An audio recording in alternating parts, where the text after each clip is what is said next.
E aí galera, tudo bem com vocês? Vamos aí para mais um giro de notícias sobre o Cruzeiro com questões importantes que têm movimentado o ambiente do nosso clube nos últimos dias. Meu nome é Emerson Araújo, esse é o canal 6x1 e desde o início eu peço para você deixar o like no vídeo, se inscrever no canal caso ainda não seja inscrito e usar os comentários para opinar sobre cada um dos temas que vamos abordar. E lembro que esse vídeo é feito com patrocínio do OneFootball, que é o maior aplicativo sobre futebol do planeta, e além de todas aquelas informações corriqueiras, né, que outros aplicativos têm, como dados de transferência, notícias, vídeos e tudo mais, o OneFootball tá com uma novidade muito interessante que é a transmissão de jogos, tá? Tá transmitindo alguns jogos de competições europeias e especialmente o campeonato alemão. Todas as partidas da Bundesliga são transmitidas ao vivo e de forma gratuita pelo OneFootball. O aplicativo é totalmente gratuito, ele está disponível tanto para Android quanto para iOS e o link para você baixá-lo está aqui na descrição desse vídeo, beleza? Nesse sabadão, 10 horas da noite, o Cruzeiro enfrenta o líder da Série B, Cuiabá, lá no Mato Grosso. A delegação já viajou, treina hoje à tarde e o Cruzeiro voltou a divulgar os relacionados, em que chama a atenção a presença do Robertson e a ausência de alguma opção de velocidade, como seria, por exemplo, o Wellington. Os desfalques são o volante Jadson e o meia Ayrton, suspensos pelo terceiro cartão amarelo. Além disso, os zagueiros Léo e Kaká seguem fora, né? O Léo com edema no joelho e o Kaká tratando uma lombalgia. Então a zaga deve ser novamente formada por Manuel e Ramon. Marquinhos Gabriel, Marco Antônio, Jean e Cáceres também seguem no departamento médico e o Paulo afastado por Covid. E novamente o Zé Eduardo tá fora dos relacionados, eu torço muito para que ele comece a receber oportunidades. Amanhã no vídeo de pré-jogo a gente fala um pouco mais sobre as alternativas táticas do Cruzeiro para esse confronto, especialmente com relação a quem vai substituir o Ayrton, né? Que é um jogador de velocidade que certamente vai fazer falta. E com relação ao horário, é por causa do fuso, tá? Como o Cuiabá tem um fuso horário um pouco diferente, o jogo é 9 horas da noite lá e 10 horas aqui, né? E 9 horas da noite sempre tem jogo da Série B no sábado mesmo. A propósito, o Caio Rosa, que tá nessa viagem, quase foi negociado pelo Cruzeiro. O clube aceitou uma proposta de $600 mil do Al Sharjah dos Emirados Árabes por ele, mas o atleta não aceitou e vai continuar no clube. Pela cotação atual, isso dá aproximadamente R$3.300.000, tá? E fico muito feliz pelo Caio ter recusado a oferta e continuar aqui no Cruzeiro.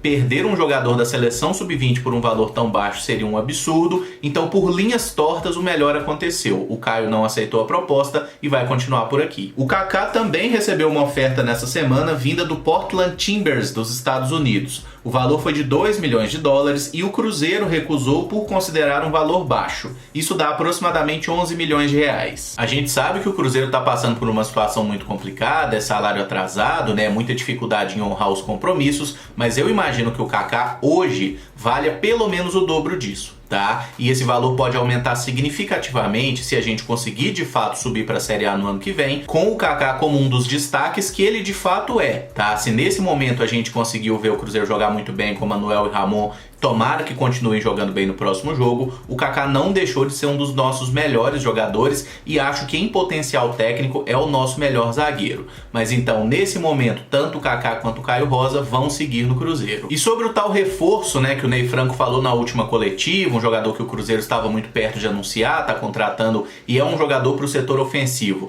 Até agora ninguém sabe quem é esse camarada, tá? Realmente não apareceu o nome. E com relação ao volante, né, que o próprio Ney Franco também falou que o Cruzeiro deve precisar de mais um jogador para função, já que o Jean tá com lesão grave. Rolou uma especulação bizarra no Twitter sobre o Ederson, tá? O traíra que processou o clube no início do ano. Ele foi lá pro Corinthians, já tomou uns apavoros da torcida por lá, não vem sendo utilizado, mas é um boato sem nenhum fundamento, até porque a posição é diferente. O Ederson não é primeiro volante, ele é um jogador mais de saída, inclusive, tá? E essa transferência realmente não tem nada a ver, cara. Eu acho que o Ederson não tem nenhum interesse em vir pra cá e ninguém do Cruzeiro tá pensando na contratação dele, tá? Então, Ederson no Cruzeiro é realmente um boato de Twitter, não tem nada de concreto sobre isso, pelo menos não até agora. Eu não gostaria que ele voltasse, gostaria que vocês também opinassem aí sobre o sósia do Toro Ferdinando, né? Se você gostaria ou aceitaria numa boa esse camarada voltar pra cá. O Cruzeiro divulgou uma série de mudanças no departamento de futebol e a principal delas, né, foi a saída do Ricardo Drubski, que era o diretor de futebol, mas aparentemente só no nome do cargo, porque na prática não era bem assim. O próprio Drubski divulgou nota agradecendo por sua quarta passagem pelo Cruzeiro e dizendo se sentir subutilizado no povoado departamento de futebol. Ele completou que estava sendo um mero administrador na Toca da Raposa 2. Eu acho que tá bem claro, até com a nota oficial que ele divulgou, que o Drubsky não estava mandando nada no departamento de futebol do Cruzeiro, tá? Ele só tinha o nome mesmo de diretor de futebol, porque ele não era consultado sobre nada, parece que realmente já era o David que mandava na área,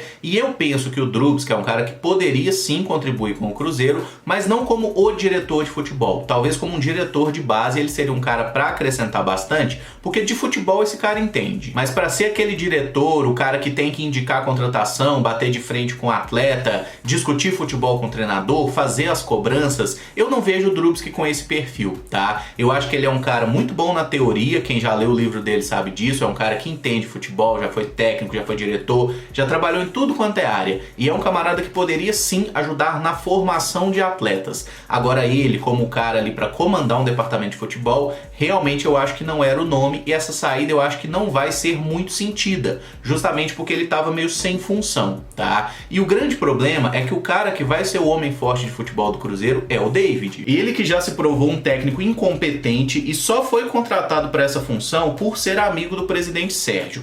Ele inclusive participou de um vídeo do Cruzeiro lá no canal oficial ontem, que foi um tanto quanto constrangedor. E eu não falo isso por ele ter um problema nítido ali para falar, para articular as ideias, tá? Mas falo especificamente porque o David, em inúmeras perguntas, ele simplesmente não respondeu, tá? Ele deu uma volta, ficou ali rodando igual um cachorro correndo atrás do próprio rabo e não falou nada com nada. Ele não respondeu nada sobre as escolhas do departamento de futebol, sobre a situação do Dedé, sobre o retorno do Zé Eduardo. Em algumas vezes ele respondeu a pergunta com o conteúdo da própria pergunta. Eu achei uma coisa meio bizarra assim, e me lembrou até a zoeira que vocês fazem comigo aqui no canal, pedindo pra eu tirar o boné. Quando eu tiro o boné, vocês falam, agora põe o boné, tá? A situação do David foi a mesma, né? Porque assim, todo mundo ficava falando, pô, o David tem que aparecer, tem que botar a cara, tem que falar. Aí quando o David apareceu e falou, todo mundo entendeu por que ele não falava. De produtivo, ele explicou por que contrataram o Matheus Índio. Foi baseado pelo atleta ter trabalhado com o Ney Franco na seleção de base há quase 10 anos atrás, e ele disse também que o jogador foi bem no Estoril e que eles acompanharam. Aí uma parte é mentira e a outra é um absurdo, tá? A parte da mentira é falar que o Índio estava jogando bem no Estoril, porque não estava. Pelo menos nos últimos 3 anos, em Estoril e em Boa Vista, ele não arrumou absolutamente nada, tá? E a parte do absurdo é contratar um jogador baseado no que o Ney Franco viu dele há quase 10 anos atrás, né? A coisa de 8 anos atrás,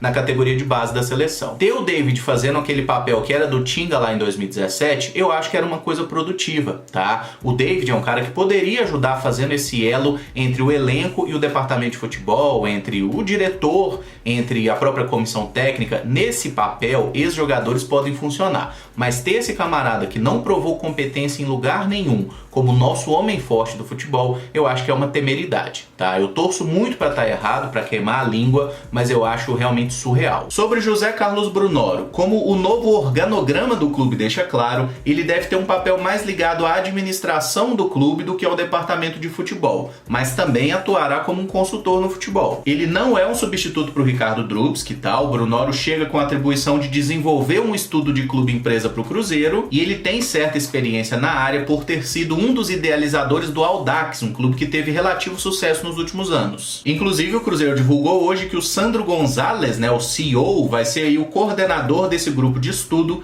que é um embrião para que em algum momento o clube se torne um clube empresa. E aí eu peço que vocês sejam bem conscientes e tentem entender um pouco mais sobre isso, tá? Porque clube empresa não é sinônimo de sucesso como muita gente está vendendo. Existem inúmeros clubes ao redor do mundo que deixaram de existir quando viraram clube empresa por terem sido mal administrados. Inclusive, se o Cruzeiro hoje fosse um clube empresa, ele não existiria mais, ele já teria efetivamente sido dissolvido e deixado de existir. E esse modelo associativo atual, que tem inúmeros problemas, é ele que permite aos clubes brasileiros, mesmo com dívidas tão vultuosas, continuarem operando, tá? Então a gente tem que ter muita calma com esse negócio de clube empresa, parar de achar que vai ser a solução para todos os problemas, porque não é bem assim. Clube empresa pode ser bom ou pode ser ruim, depende de quem administra e como vai fazer essa gestão. Mas tivemos uma novidade que deve ter agradado a maioria da torcida, que foi a mudança de função do Beneci Queiroz. É claro que ele vai seguir trabalhando no clube, mas no administrativo da Toca 2, e o supervisor de futebol será o Claudiomir Costa. Inclusive, o Claudiomir tem uma história interessante no futebol. Ele foi campeão da Copinha como jogador do América em 96,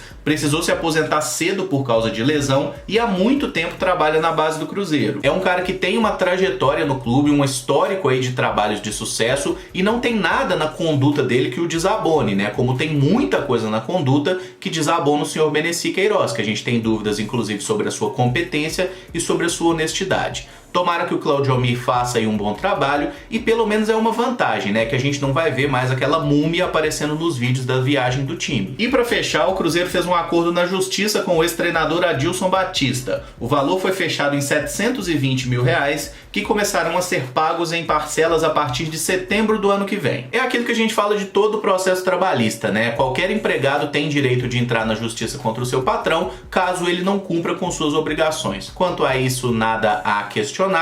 Tomara que o Cruzeiro consiga honrar aí esse compromisso com o Adilson e que essa situação seja resolvida sem grande estresse, até porque o Adilson tem uma história bonita no Cruzeiro e eu, pelo menos, tento apagar essa última passagem dele como treinador, que não foi boa dentro de campo e fora de campo também ficou meio marcada com alguns rancores, algumas entrevistas aí desnecessárias, né? Eu tento esquecer esse momento recente aí da passagem do Adilson e focar naquela boa história que ele construiu quanto atleta e na primeira passagem como técnico. E esse vídeo fica por aqui. Se você gostou, eu peço que deixe o like, se inscreva no canal caso ainda não seja inscrito e use os comentários aí para opinar sobre cada um dos temas aqui abordados. Amanhã a gente está de volta para fazer o pré-jogo de Cruzeiro e Cuiabá, que se enfrentam pela Série B. Muito obrigado por acompanhar, um abraço e até o próximo vídeo. Valeu!